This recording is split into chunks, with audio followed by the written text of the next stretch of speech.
Alright, we're going to do this thing.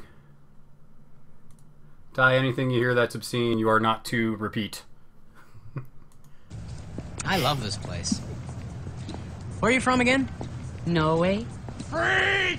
I hear great things about it. Holy shit, it's Bigfoot! So how'd you end up here? I had a pituitary gland procedure at UCLA Medical Center, and I just fell in love with the people here. Hey, keep it in the circus! You know, this place has gone way downhill. What do you say we go somewhere else? That's a huge bitch! Welcome to the Rage Quit Wire. We got myself, Pete, here with Chris. Got John. And we have our guest host, Ty, in the room. Yeah. So, we're talking about huge women because we're talking about Esters today. She's a butterface. Yeah, so she's been played a lot. So something we're going to start doing is we actually want to kind of break down a lot of the captains that we were seeing in each guild and just kind of give some ideas to new players on kind of what their style is, how they play, and then also just talk about some counters. And I think Esters is a good one to talk about because everybody's playing her. Yeah, we're going to start this as a new series. We went through and kind of completed our goal a little while ago of going over each guild, but we want to dig more in depth to each captain, talking about what you want to take with each captain, counters to those captains, just giving a more complete idea. And so to give our listeners a roadmap of where we're going to go with this, we're going to start with the captains that we see are being played the most and are pretty popular. That way people can kind of use the information most quickly.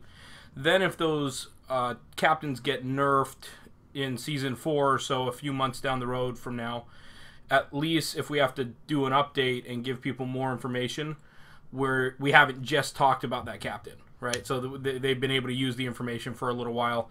We're also intentionally doing this so those captains that we think are going to see a buff, maybe we wait and do those until they get that buff. Yep. Instead of giving people information that they're not really able to use because they're not looking to play those less popular captains anyway. Yeah, and I know that I've been playing Brewers for a while, and I picked them up again just because they're fun, and they got a new sexy model that does a ton of work.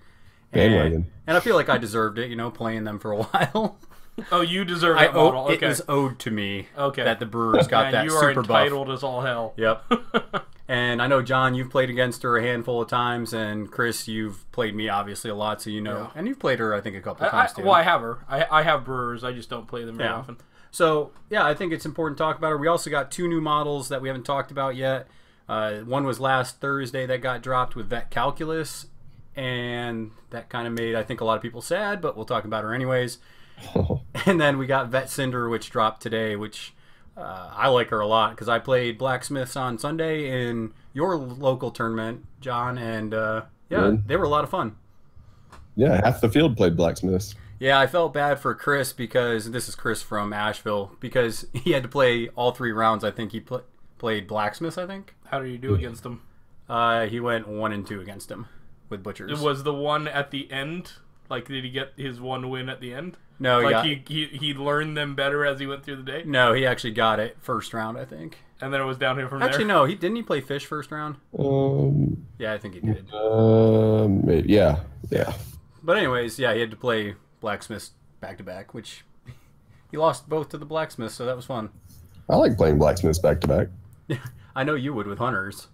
Yeah. I was talking with our Blacksmith player, Rick, and because we had to drive back from Asheville, and that's a nice 3-hour drive. So we were talking about some hard counters that we're trying to see how we can deal with Blacksmiths, and Hunters was one of them. And we're just like, yeah, man, you kind of just have to go with it and just kind of just grind it out, see if you can get any victory points. Muscle through. Yeah, that's. I think that Hunters matchup is probably the matchup that Blacksmiths hate the most. It's rough. Yeah, I can see why. I know John's made a lot of Blacksmith players cry with his Hunters. Mm. And we have to apologize to Chad because we already broke broke that promise of not talking about Hunters. I didn't promise anything. I said I'd try. I didn't promise jack shit. I know. And to be fair, I brought it up. Yeah. All right, so before we get into talking about our captain of the week, well, I think we should just go ahead and start off with news and just talk about some of this new stuff coming out. So anything new you guys thought interesting this week besides the 2 new models? So anything before we get into those 2? I don't know. I don't think so. I know a lot of people were complaining about the blacksmith fluff, just because they thought that it wasn't in depth enough. Okay. But I'm like, I think they're leaving that in depth stuff. Like, this is just a spotlight, like a quick, hey, this is what the Master and Apprentice are. I don't think it's going to be the in depth stories until we get the Season 4 rulebook. Because if you go back and look at the Season 3 rulebook, that's where you get a lot of the in depth kind of backstory, right? So I just say those of you that are kind of, not happy with the background fluff yet, just wait till that Season 4 rulebook comes out and it'll have a ton more stuff with it. So just gotta be patient. They're just giving you a little preview. It's free, so take it for what it's worth. So, what about you, John? Any kind of news that popped up that you want to share with the cast before we get into our 2 new characters? No, me and you traveled around, played a lot of Guild Ball this past weekend. Had a good time. Yeah, it was definitely fun. I finally got my win against Josh, so that was fun. I didn't need you beat some engineers, huh? Yep. Yeah, he was rolling awful, but you got to take advantage where you can, right? Yep. I think Brewers, especially now with Decimate, is a really hard matchup for engineers. So engineers have a lot of solid play, but I think that's one of their kind of weaker matchups they have now.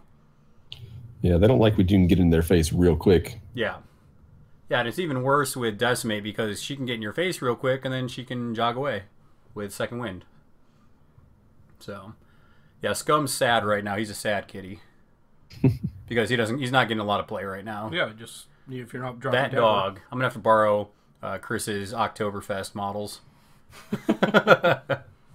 So I got my Greater Swiss Mountain Dog, my Great Pyrenees, or not Pyrenees, Bernese Mountain Dog. Yeah. For my quaff. Yeah. So you can borrow that one. That'd be cool. He's painted. There you go.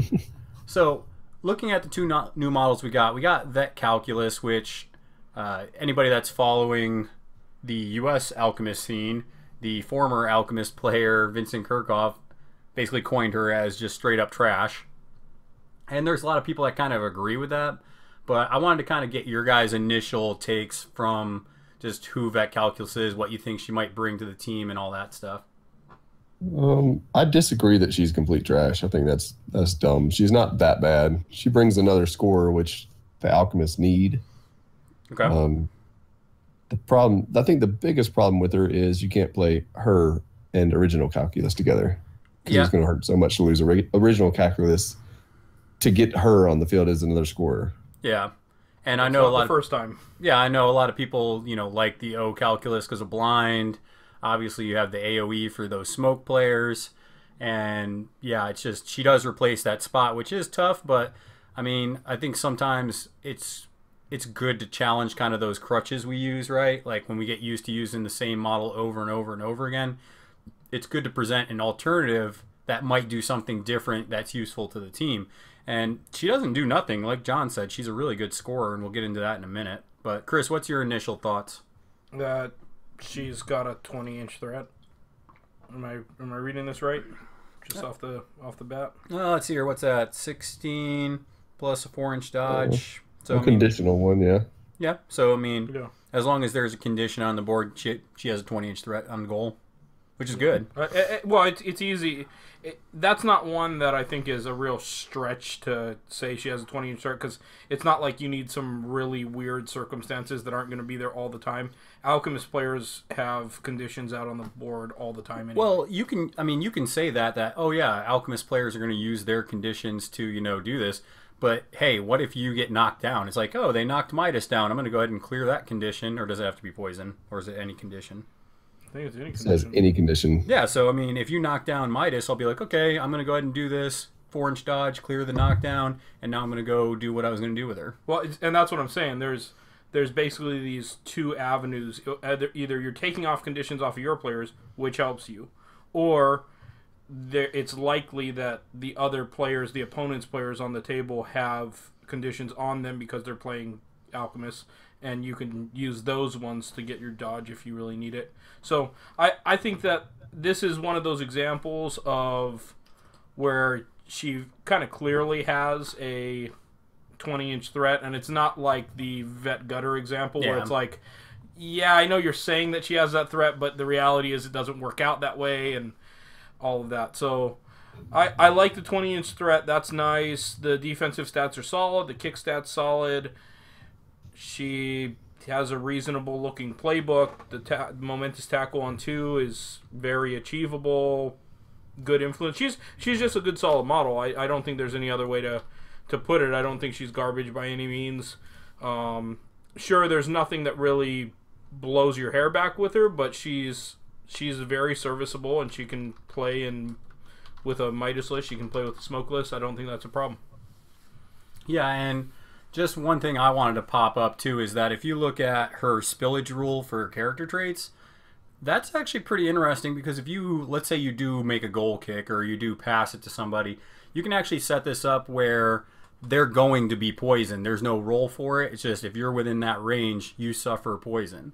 And that's good against some of those higher defense matchups that I think some of those Alchemist players have struggled with in the past. And you can do that for either, I mean, granted you want the poison cloud for smoke, but she could be in a smoke team. You're probably still taking O calculus in that list. But for Midas, it's nice just to have poison running around pretty reliably. Well, I was thinking about, I mean, what if you took O calculus and replaced her with Hemlock? Hemlock does the same thing as calculus pretty much. Has the poison AoE and blind. Then you can put her in as your scorer if you want to do a scoring smoke list.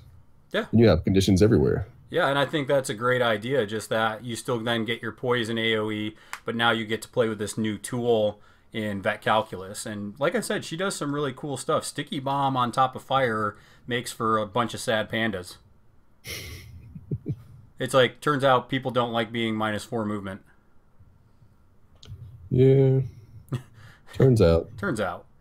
So that on top of fire, which, hey, Alchemists do a ton of, is going to make some people very, very sad. Now, I read some people that actually played Vet Calculus because they did it over the week, and they said she was a lot of fun. She's a scorer. Obviously, the only thing you got to watch out with her is she is relatively easy to take out.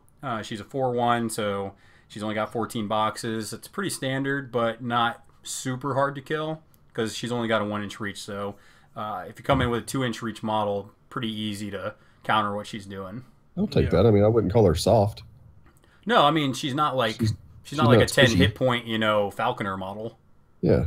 Yeah, and the defense and armor stats are solid, so yeah, I wouldn't be overly concerned. I mean, I tell people all the time, I think 4/1's the best defensive stat in the game.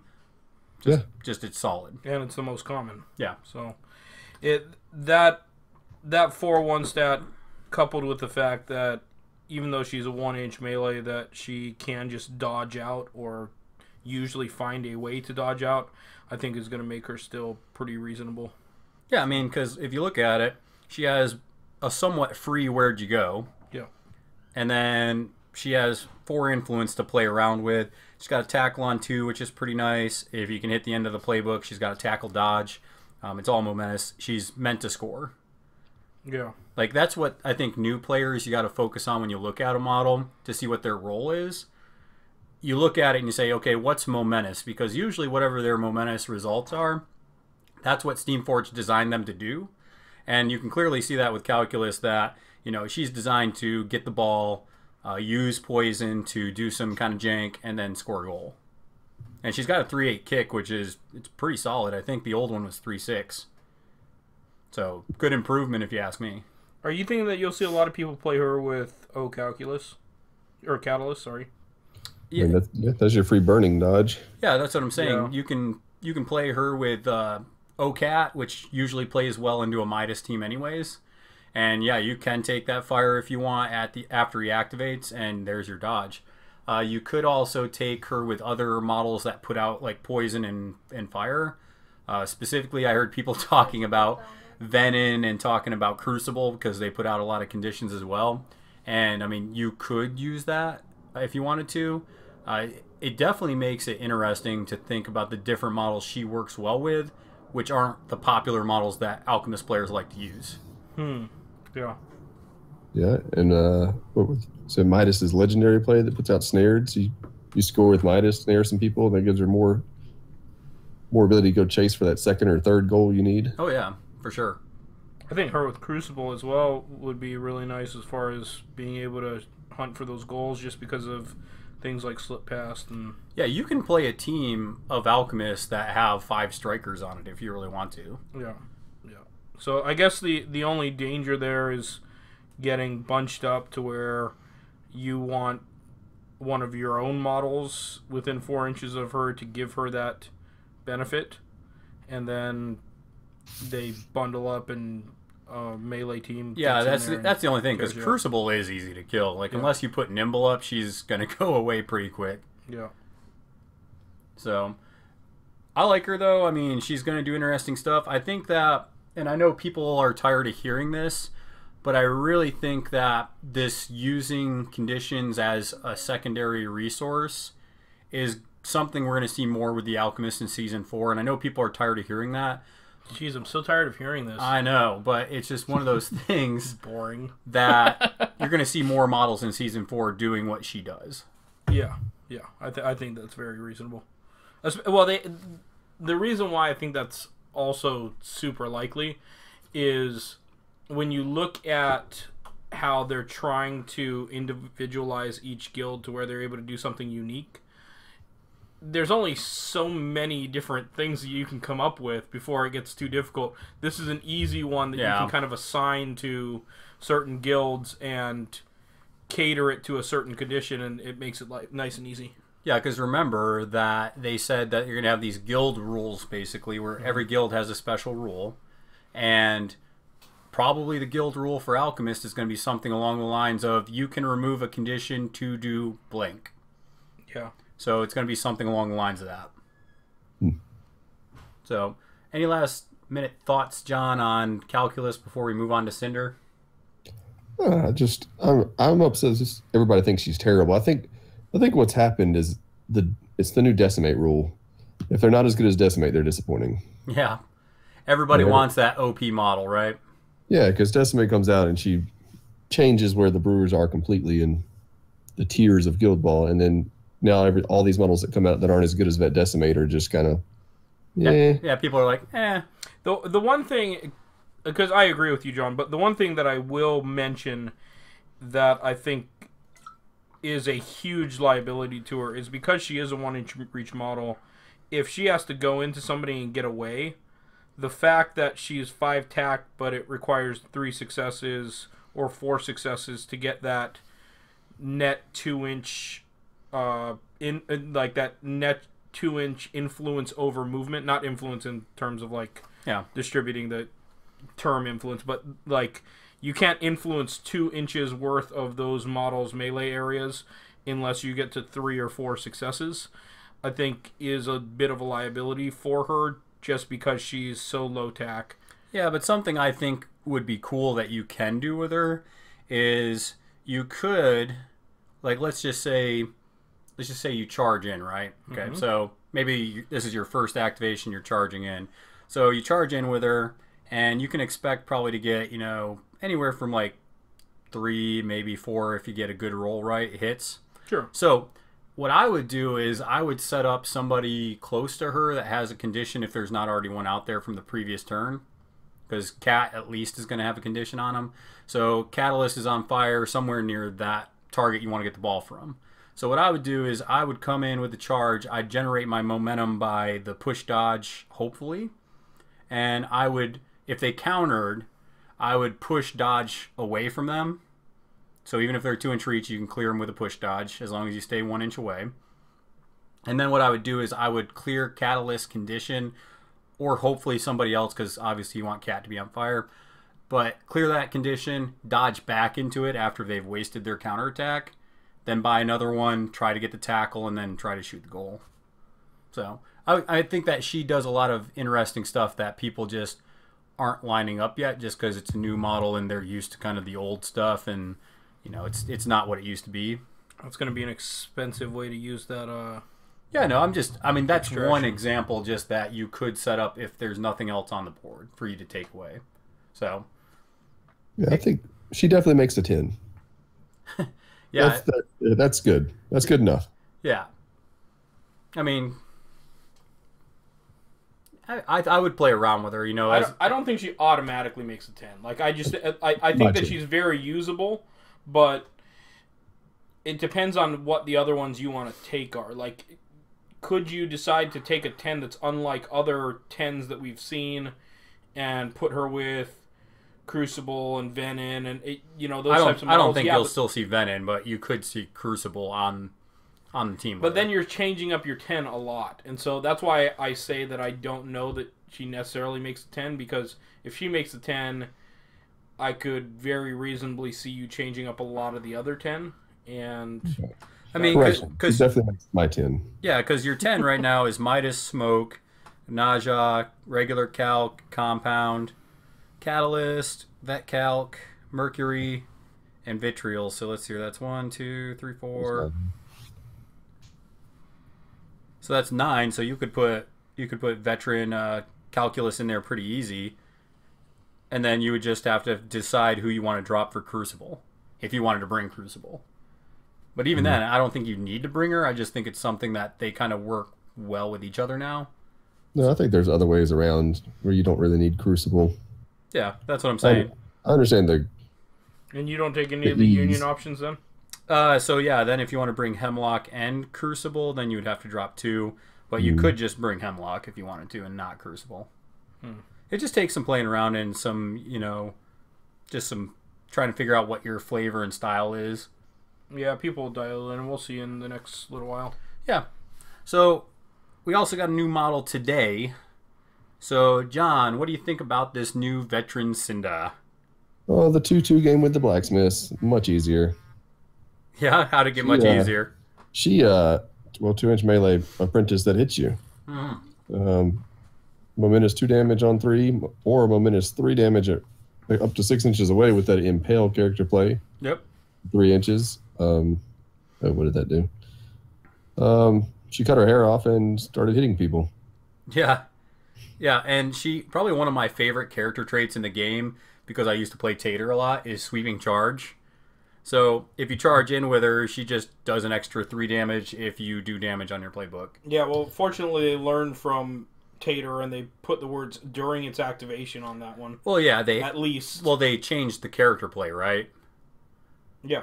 So I mean, they once they changed the character play, trait, yes. yeah, character trait with the errata, then whenever they use it here forward, it's going to be the way they changed it. I mean, either way, it doesn't have as big of an impact because it's not like she has a counter charge like Tater does. Yeah, but I mean, that's 3 extra damage on top of doing damage. Yes, Sweeping Charge and Impale are just annoying as hell. Yeah, at least Impale's only once per turn. But she has Sweeping Charge is only once per turn Yeah. too. she's normal Blacksmith that has the huge momentous damage number way high in the playbook. What's it on? On 7 results. Yeah. So momentous 10 on 7 hits. Yeah, and the team I played this weekend, she fits perfect with. I was playing Sunday at John's tournament. I played the Blacksmiths, and I just played that Fire Team 6 lineup the whole time.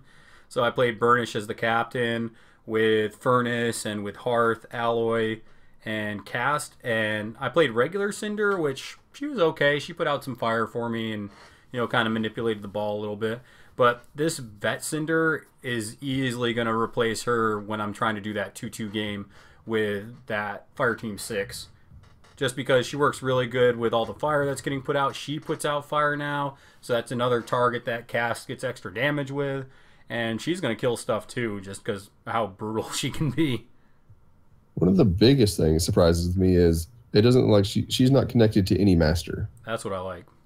I mean, well, because if you like ferrite but don't like iron and want to hit some things, well, throw her in there because she doesn't have any. She gets Searing Strike no matter what. Yeah, and John, how many times this weekend did we say the apprentices and master relationship would be so much diverse and just awesome if they didn't belong to one master on their card? Oh yeah, I mean, of course, some apprentices are going to fit with masters better, but if it wasn't like certain ones, and you can mix up your playbooks a little bit, that we talked about when you're drafting your 6. Well, you put Hearth down, you know Alloy's coming. I mean, it's a given. Yeah, I almost wish that the way that they designed this with the apprentices is that sort of like with the legendary plays for the masters, where if they're the captain, then they get a bonus. They have the character trait, and then if it's with a certain master, it's a little bit better, but they at least get something if they're near a master. right? Yeah. Because you can put any apprentice with any master, and they're going to learn new skills and those types of things. They're going to get some benefit, but if they're with that one master that really speaks to them, so to speak, they are going to obviously get more out of it. And I wish that that's how it was designed. Well, I mean, that is how it's designed, though. Like, you look at Bolt, like, he's pretty good on his own, but if you want to use Bolt, you have to bring Ferris, because why would you not want your free character play, right? And the thing is, it's like, yeah, that's good for Bolt, but Ferris is so annoying to use, and she almost never gets any kind of results for you besides just hanging around Bolt and letting Bolt do stuff. So maybe it's something where if they're within X number of inches of any master, they get some small bonus, like they get 1 inch extra movement or something like that. But if they're within a certain master, then they get the free character play or whatever it is. Yeah, and that's the problem, though, is there's no incentive to bring Bolt with any other master just because he's not that good, because you can only give him 3 influence. Yeah. And he needs 4 or 5 to do stuff that he wants to do. So getting back to Cinder, though, my hopes are seeing Cinder like this is that they're going to kind of get rid of you're chained to one master in Season 4. Like, that would be awesome, because you could bring her with any master. It doesn't matter. Like, she works well with certain masters. Like, obviously, Furnace loves her, because tooled up Cinder sounds like a fun time to me. And then also, she would work well with Hearth. She would get just getting 2 net hits. She would work well even with Anvil, just getting singled out on the target she's hitting. She would work well with Burnish, just because Burnish is also putting out fire and slowing targets down. So she works well with any of the masters, and I'm hoping, as I'm starting to get into blacksmiths more, that they do this with the other apprentices, because there are so many I would like to use, but they don't work well with the master they're chained to. So Yeah, agree completely. So, anything else on her card that you guys want to point out, just that's kind of interesting or nifty, just kind of looking at it? She ain't got no hair. She shaved her hair. G.I. Jane Cinder. I talked to Lon about her, and he's like, that picture that they came up with, the art, just looks goofy. Like, she's just, I don't know, she looks angry, and yeah, she shaved her hair. Looks a little androgynous. Yeah. I like the spear thing. Yeah, I do like her, pole arm that she's carrying around there. The big long sword she's got. She did go up to 4-1, so that's kind of cool to see. I like that they improved her defense, because she was 3-1 with Unpredictable. So it's cool to see that. Oh, last thing, I really like the Grim Vengeance thing on the back, where if she takes somebody, she gets a takeout, then she can make another attack, kick, or 2-inch dodge without spending influence. Yeah, that's nice. Because I always think of those times where I tackle the ball off somebody or something, and I take one more influence or something to kill them than I wanted to, and then I'm sitting there stuck with the ball and I can't kick it. Yeah, because she has a good kick. It's 3-6. And essentially, if you can kill somebody, that gives her 5 influence. Something I could envision, and with blacksmiths, I think it's important to play this way, is that when you kind of are getting ready to take out a model, I try to just build up momentum and get enough initiative or enough momentum to go first next turn. And if you can plan it out right and leave the model on 3-4 hit points, whatever you want to do, and then activate first with her, she could get the takeout and basically get a free kick if you plan it right, or a free dodge, or whatever you want to do with it. Right. So I definitely agree with you that that's something pretty cool you can set up with her. Yeah, or if you kill him early, you get a dodge out and maybe make some attacks on somebody else. Yep. Yeah, free dodges, free attacks, free kicks. I like all of that. That's definitely cool. Yeah, it's a real cool character trait. She has Searing Strike, which is one of my favorite character traits, just because after you do damage, it's like, oh, you don't have any armor for the rest of the turn, or you're -1 armor. So she's definitely cool to have on your team for that, too. And you're burning, and you better get the hell out of the way of cast. And here comes cast follow-up, and you're dead. Oh, man. She does have a long playbook. Something else I kind of hope for Season 4 is I hope Anvil gets something a little bit more to make him worth playing. Because right now they have... Well, he doesn't... He doesn't suck, but he's easy to counter. He doesn't usually make people's 10. Yeah, he doesn't because, like I said, he's lacking something, whether that's 2-inch reach or something. I thought that would be cool. You guys know how they changed the gluttonous mass rule to resilience? Yep. I think putting resilience on Anvil would put him in a real nice spot. I wish they do something because he's one of my favorite models in the game. Yeah, because he's a tough-looking model, so I think he could easily have that resilient rule. So I think if you put that on him, that makes it where it's like, okay, you go into him, well, you got to waste 1 influence to do it, right? And it just makes him tougher to kill. Maybe he can get in there and kind of hang around. Obviously, 2-inch reach would make him more playable too. But I think those are a couple changes I'd like to see with him, because if you can get singled out for the team, you probably are hitting that 7 damage on the end of it. Yeah. At least once, yeah. Yeah. I mean, she could come in. Let's say you do. It depends on who you're going into. Well, yeah, that's always the case. But let's just say you do get that 7 damage on the charge. I mean, there's just 10 damage just from the 2 influence. Yeah. Have a nice day. So, any other parting blows or thoughts you guys want to do on Cinder here? Yeah, I like her. She'll definitely be she's definitely in my 10. Yeah, she makes me, like, as soon as that box drops here in July, she's going to be something I pick up and put on the board, because the model, I haven't looked at the model yet, but hopefully it's cool and it'll make... What if it looks exactly like that artwork? Well, maybe there's some modifications I got to make to it then. Because she'll need a hat. we're going to put a helmet on her. We will green stuff some hair on her. Yeah. Some dreadlocks. Yes, there.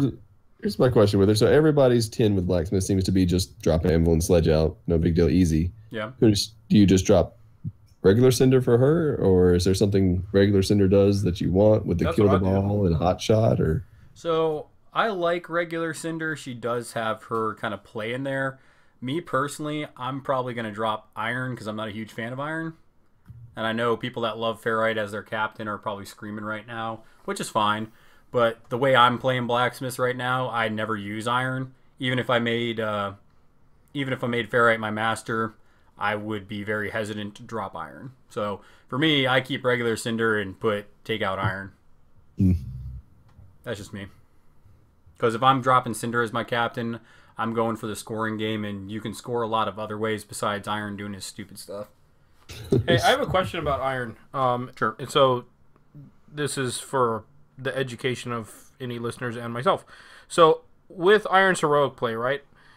The part about spending influence, it says during its activation. Mm-hmm. But the part about the shot gains -1 TN doesn't say during its activation. Does that mean that it's -TN? It says right there that during its activation without spending momentum points. So that's what I'm asking, right? Like, does that mean that if you're trying to snapshot out of activation, you can't do it without spending momentum points, obviously. Yeah. Right? But can you still get the lower TN number out of activation during that if that heroic plays I don't think so, because No. it says this shot. Yeah. So the shot that you spent no momentum to do is -1 TN. So if you did a snapshot, that would be a regular snapshot spending 2 momentum, and then regular target number. See, that's what I wonder about. Like, if because of how that reads, and because those sentences are separate sentences, I'm wondering if the TN aspect of that heroic play is separate from the spending momentum points aspect. It just says this shot gains -1. So when it says this shot, it's talking about the shot you're taking during your activation. Right. No. This is what I'm arguing. I'm saying that it says this shot. I understand that, but this shot isn't the thing that what's affected by during its activation is the momentum points. It doesn't affect whether or not you can make a shot out of activation. You can always make a shot out of activation if you can get a snapshot off. So if it said something like the next shot gains -1 TN, I would see your argument. But the fact that it says this shot, what it's talking about with the first part of the heroic, that's talking about this shot, right? It's talking about during that activation, this shot. So I mean, you can try to wordsmith it if you want and say, well, maybe... Well, I'm just wondering if you guys know for sure what the answer is, or if this is something that we. Well, yeah, I mean, when it's played as during his activation. Okay.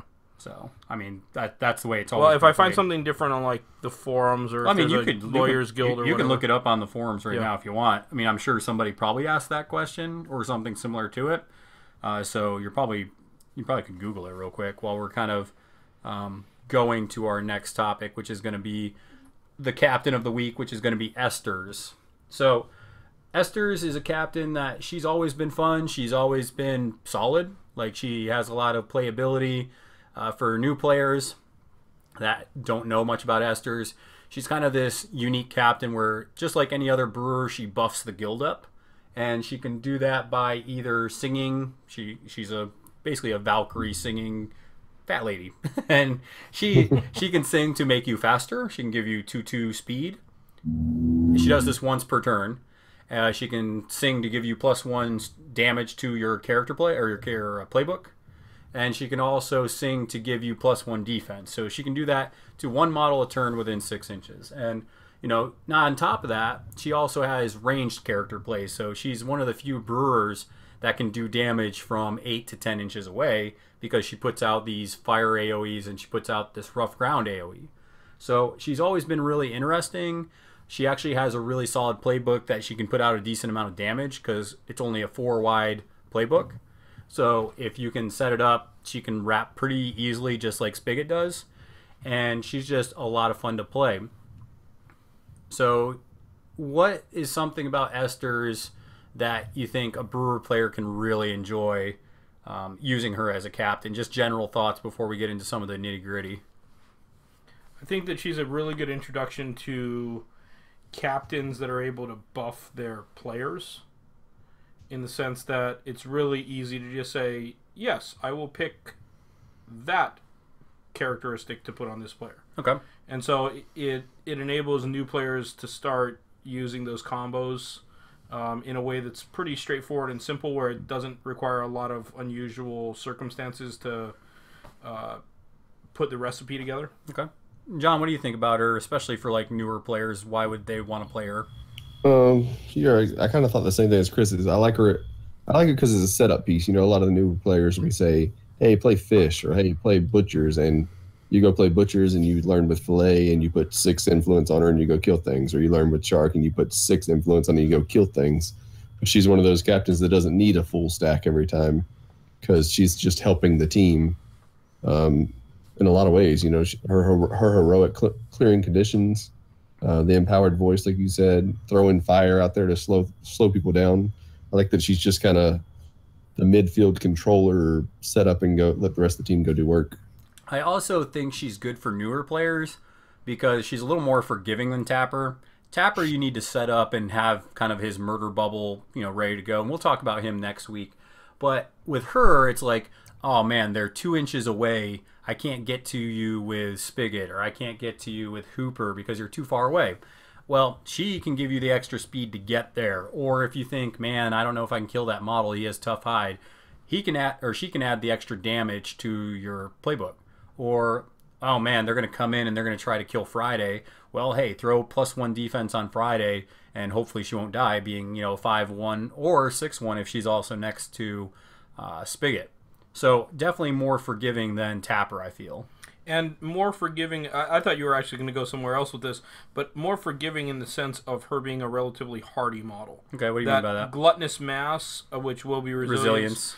And the fact that she has so many boxes means that you're not just going to, or it would be rare that someone would just one-turn her. Yeah, I think besides Grange, she has the most boxes of any captain in the game. Yeah, so that's really nice because it gives you an ability to kind of respond, especially if you're newer.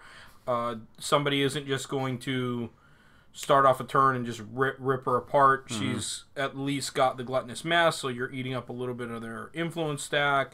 Then it's going to be tough to get through all those boxes. I like that aspect for newer players as well. Yeah, and another thing I like about her is her legendary turn is brutal. So Her legendary turn is one of those legendaries you want to hit right when those lines are about to clash. So you can give the +1 defense to your squishier model, or you can, give +1 strength to her and a friend, or maybe 2 other friends, because she, for those of you that don't know, it's not over until the Fat Lady Sings, is a character or a legendary that lets her do her empowering voice 3 times. And there's nothing that says you can't put that out on the same model. So you could put strength on, let's just say, Decimate, because she's the big boogeyman right now.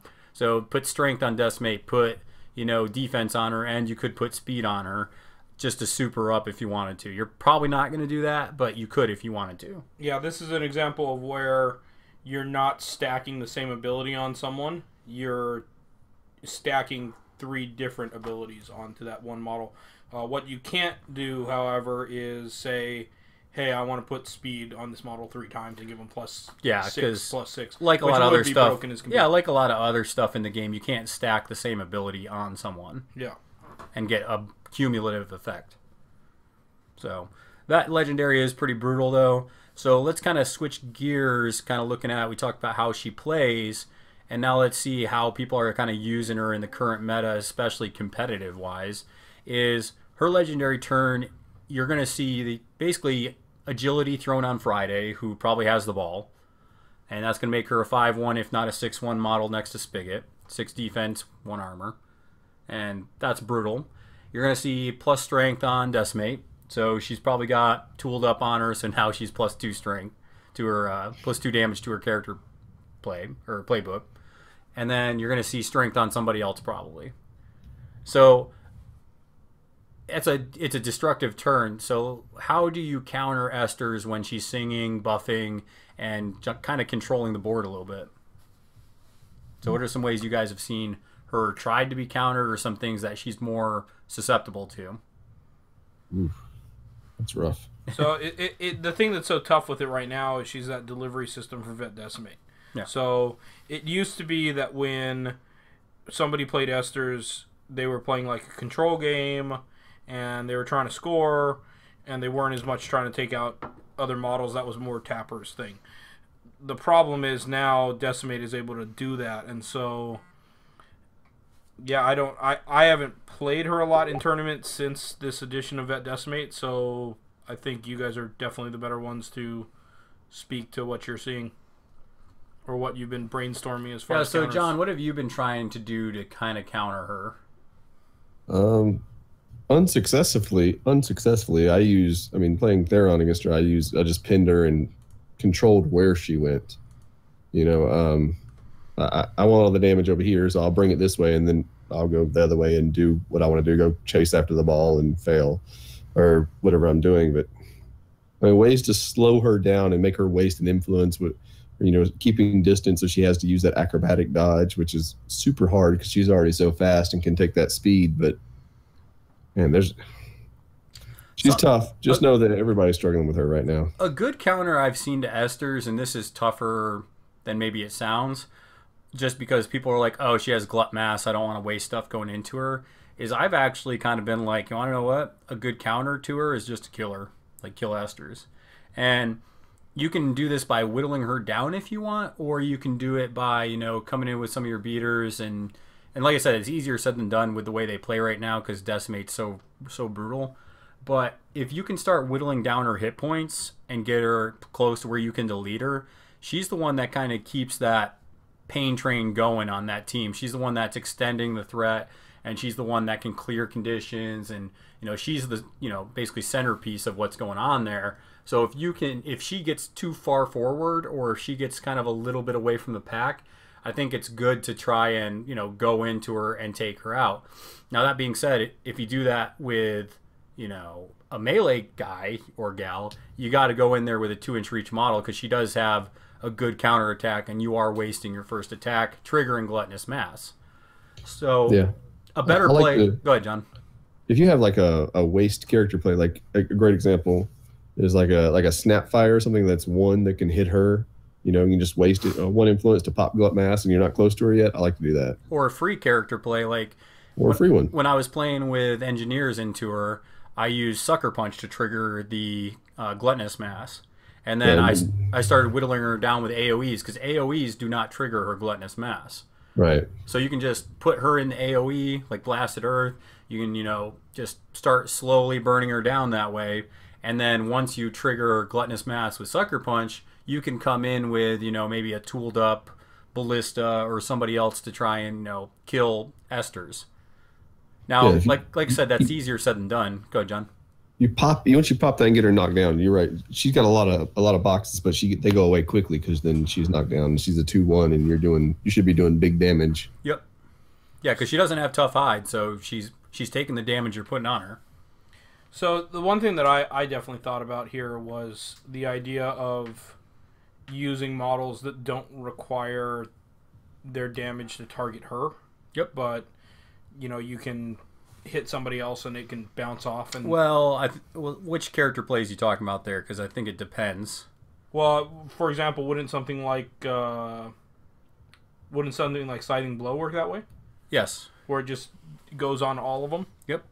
So that would be one. Would Egret's thing work that way? Yeah, Flurry if you don't Flurry, target her. Flurry goes right through it. Let's see. What are some of the other ones that are just kind of some highlights? Let's think of another one that was. Yeah, so you're right with those ones. The ones Vet Cinder we were just talking about. Wouldn't that? Yep, Sweeping Charge would. Yep. Yeah. So things like that. The ones I would say that don't, just so people don't get confused, is if you do one like Sucker Punch, like you hit somebody in melee, trigger Sucker Punch, and you go, okay, I'm going to hit Esters with Sucker Punch. Yeah. That does trigger Gluttonous Mass because you have to target Esters to do it. Yes. But the ones where it's just like I'm putting out a bubble of damage. Yep. Type of a thing. She takes damage with She'll that. take damage with that, and that's a good way to kind of bring her down a little bit. Yep. And I think that what you're identifying is probably the right way to think about it. Where it's sort of like an Alexander the Great thing, where you realize that the enemy's leader, in this case the captain, or in the case of Alexander the Great, warring against the Persian kings, if you go right after the king, that sometimes that is the very weakness to the army, and once you take out that king piece, or in this case the captain piece, then the army starts failing on them. And so yeah, I think that's the right way to approach it. So what's another way to counter this Esters Brewers team? What's another way that you guys think would help you kind of defeat this team when you're in a tournament? Because there's something I have in mind, but I was just wondering if you guys had anything else. If you have a much stronger melee team. Okay, so what's stronger melee team than the Brewers? I mean, you could do it with. I think an Oxalis could deal with her. Okay.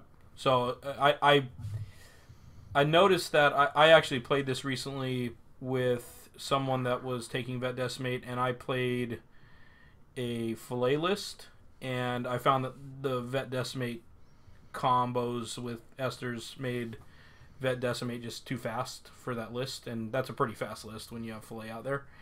And so I thought to myself, man, like we kind of did scrum up at times. It would have been nice to just have Ox's Bubble to just deal out more and more damage real quickly. Yeah. What about you, John? Anything else you can think about off the top of your head with counters to her? No, I'm excited to hear yours. Okay, so here's a counter that 2-inch reach. So yeah, 2-inch reach against her, just because that allows you to, pop that without her counterattacking, because she's only a 1-inch reach captain.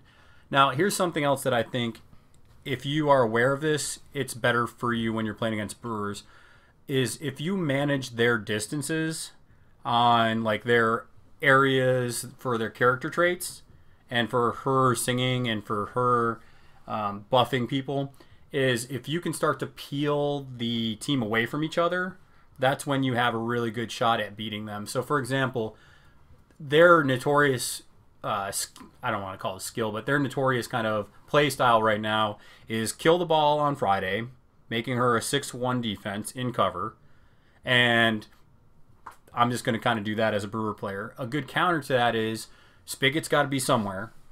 So if he's in a spot where you can move Spigot to get him away from Friday, or even kill him because he's not that hard to kill, that's a great tactic for countering Esters, because now instead of being a 6-1, she's only a 5-1. Okay.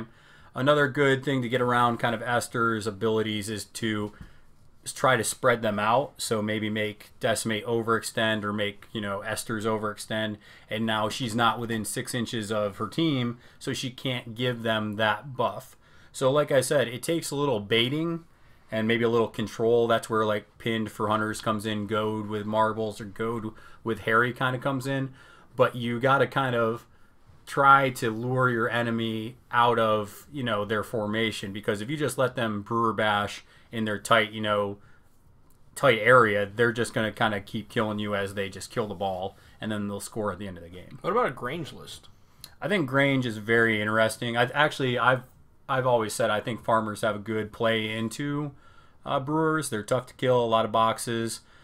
I haven't played it, though, with Vet Decimate on the Brewers team. I'm just saying because of the 2-inch reach. Like, all those farmers can really hinder Esters because they have the 2-inch reach. Yeah. I mean, it definitely has some playability into it. And you can't kill the ball as easily when you got the Scarecrow. You still can, because the Scarecrow is only tack 3. So, good luck getting a tackle on one with 3 dice and cover against a 6-1 model. Probably still not happening. I think you're better off just trying to kill and kind of work your way to the ball at that point. I was thinking also stuff like, if Corsair drags Spigot to him, or if Corsair, can drag Esters away from the team, maybe that's the play. It depends on what you want to do, but somehow with whatever your team does, try to separate what they're trying to do. So would you take Corsair and Kraken against an Esters list, just so that both of them have the drags and things? Well, you can take Siren and lure. Yep, you could do that too. Sure. Or you could take Siren and go charge Spigot, hit the Seduced, and make Friday pass it to you. Yeah, and that's the type of stuff I was going to bring up next, like hitting somebody with Sucker Punch and then the ball scatters off Friday with Harriet. So there's a lot of abilities in the game where you can trigger the tackle, or you can trigger a kick by hitting somebody else that's just next to Friday. Yeah. So, okay. So when we break this out, and to give listeners as much information as we can, if you're playing against which guilds are you definitely dropping Esters? Like you're the Brewers player.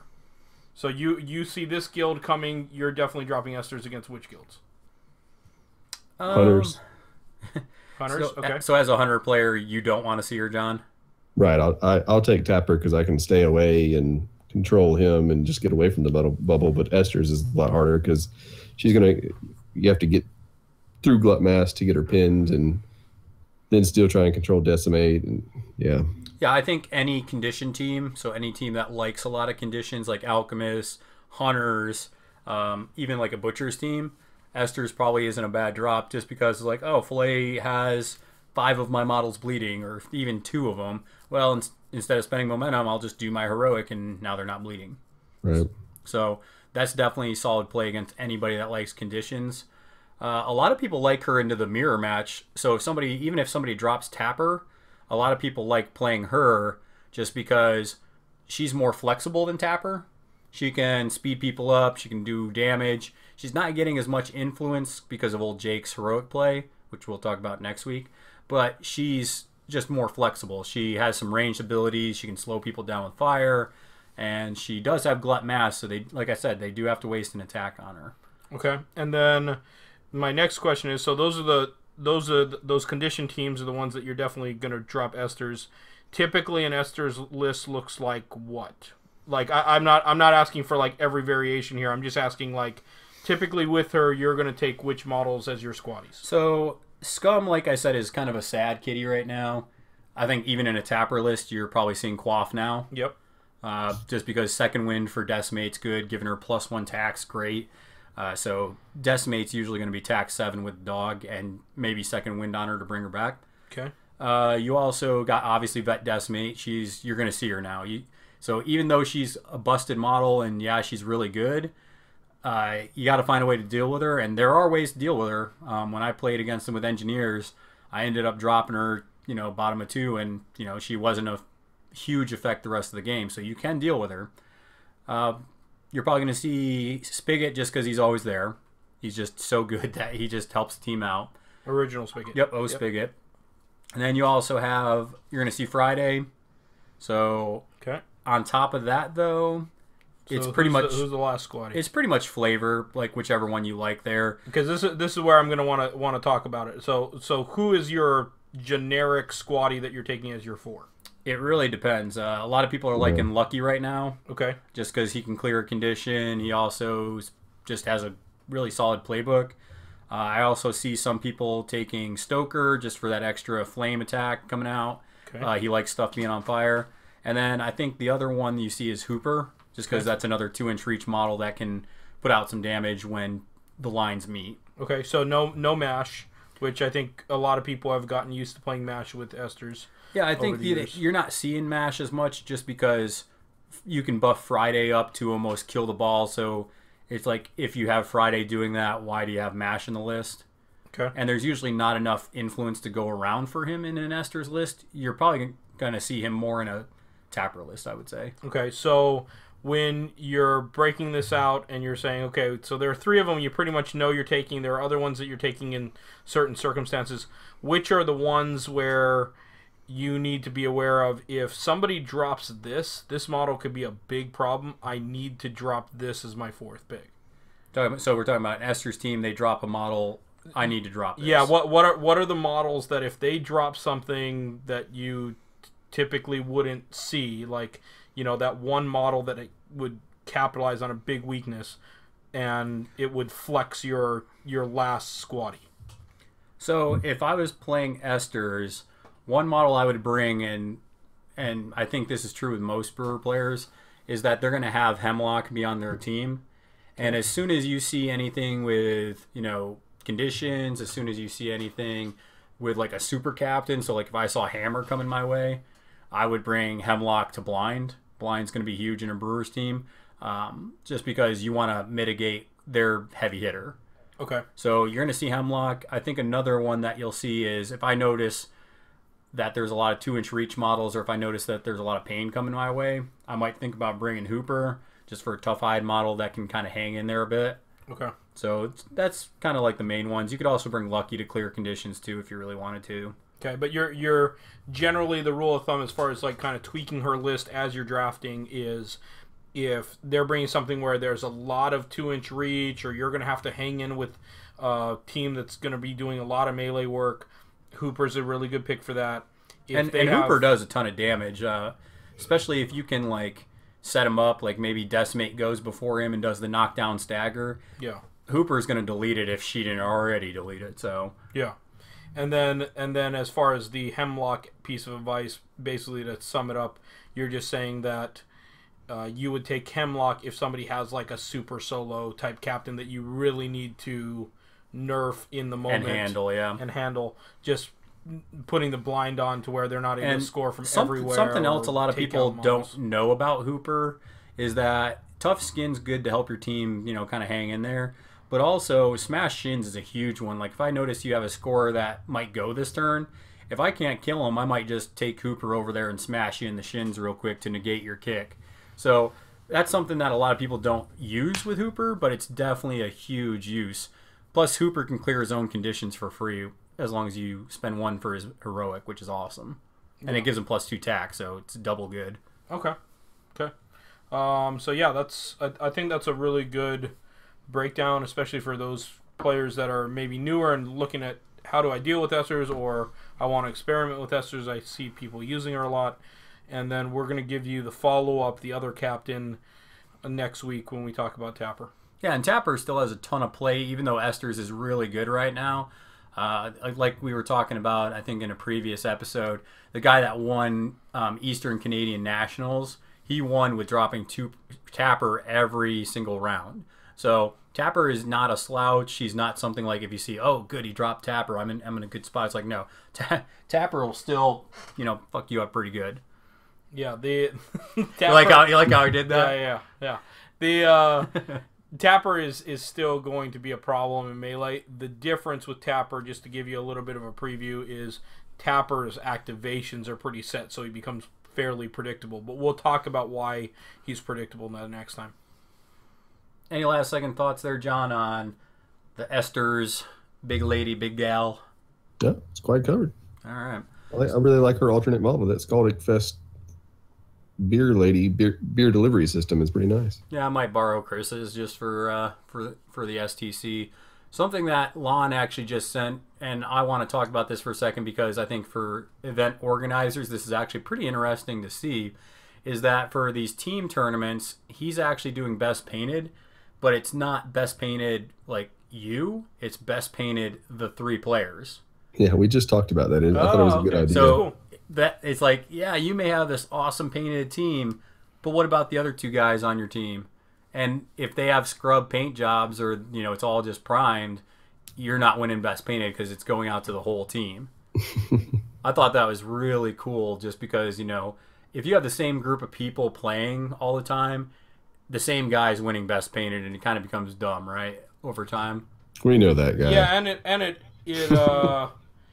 it adds a little bit more dimension to consider instead of people just giving their standard vote. Yeah. Yeah, because it's like, yeah, that team's great, but man, this guy has 2 colors. He has white and gray. So I thought that was a really cool effect. So